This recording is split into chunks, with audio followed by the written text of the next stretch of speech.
How we doing, YouTube? It's your friendly gamer SmartEntity here. Welcome to episode 5 of my Specialized build video, this time featuring Nyx 2.0. Basically, I know what everyone's here for, so I'll get right to the point. So this is how you do a infinite level defense, whether tower, infested, corpus, Guinea, it doesn't matter, this will cover all.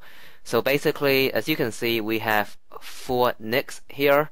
All of them are using absorb, and as you can see, no matter what happens, no damage is inflicted on the pod. And the beauty of this is, no matter how much damage they dish out, how strong they are, all that damage is reflected back to the enemies. So this is how you do a infinite level defense. Okay, so basically, just how much damage can absorb do? Well, here we're going to demonstrate. So I got 4 Nyx, and basically the way we're going to do this is, as you can see, all 4 Nyx will use absorb. The last Nyx will fire some penta rounds and then go absorb, and then each Nyx will release sequentially. And the way it works is, when that Nyx release, all that damage goes to all the other 3, and so on and so on. So this is exponentially faster with 4 Nyx. You can do it with 2, it will take a bit longer. But basically, this will allow you to reach the maximum damage fastest, and we've tested it. The cap is actually 1 million absorbed damage. So we try to see what that million absorbed is like on a enemy, but we couldn't because all the enemies are so weak they die before we reach the 1 million cap. So there you go. We're gonna reach that very soon here.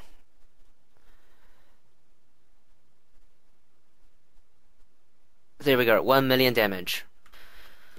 So the next part of gameplay, I'm basically gonna show invulnerability traveling. So the way to do it is, each Nyx will activate absorb, and then the Nyx will move, and then again fire absorb as well. And what that allow you to do is basically, allow you to move around the map. So in your sort of, 2-hour T3 survival, you can do this to move to sort of life support, and you will pretty much be invulnerable, because even when you're traveling, you may receive a bit of damage, but you will be in sort of the shadow of the next absorb. And that will also allow you to keep that sort of, near million damage and keep on attacking that damage to every enemy in the blast radius. Okay, so here I'm going to show off some quick Nyx gameplay as well. Okay, so now I'm going to show off how to use absorb on low level enemies. So as you can see, with the toggle on off, you can literally toggle on off almost immediately, and that will just allow you to wipe out low level enemies extremely fast. So basically, because of such a minor change, and that is toggle on off, Nyx's absorb, Nyx have definitely become one of the most versatile, most fun frames to play with. In the next couple clips, I'll show how you can use Nyx's absorb to actually, escape possibly death scenarios. So in the first one, I will show how you can basically make yourself immune to those sort of mini rollers that secrets dodge, and then I will show how you can basically make those sort of door shields or laser doors pointless.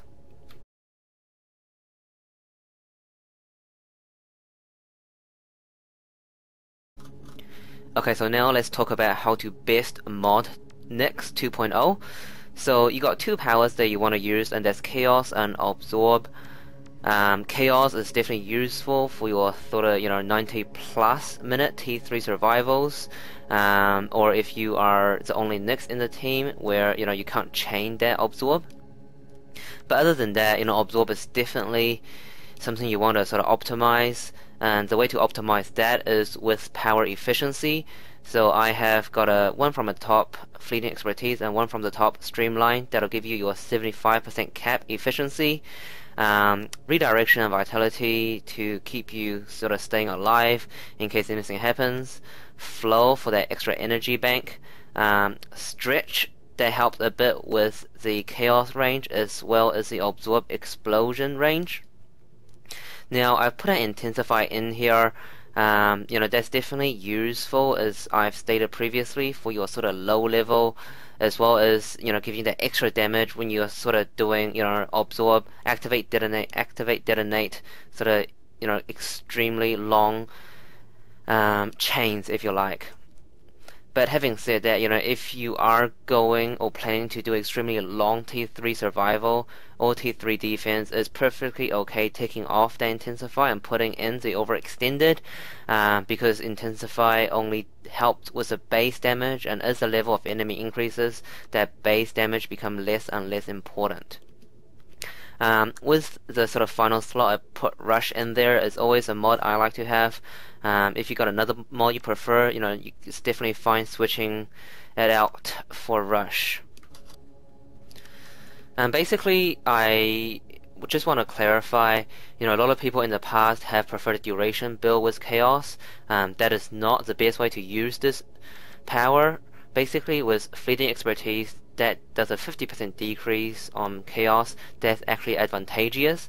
To memory, I think that still give about a 10-second Chaos duration.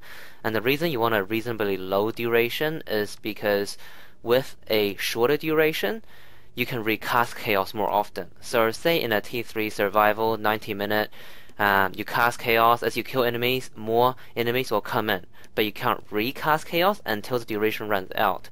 So with a decrease in duration and a better power efficiency, that'll allow you to cast Chaos more often. So whenever enemy come into the sort of power range, you can recast that, so they won't be able to kill you, basically. Alright guys, so here it is. That's how you use the new Nyx 2.0 to do your quite literally infinite level defenses. And I mean, I could just imagine with Infested in particular, that'll be extremely powerful. And also, Nyx can definitely hold her own now in any sort of higher level T3 survival, or any kind of sort of 2-hour survival against whatever race. Alright guys, please like, comment and subscribe. Any questions, please leave in the comments below. Don't post in the forums because I won't read it. Alright guys, cheers, and I'll see you guys next time.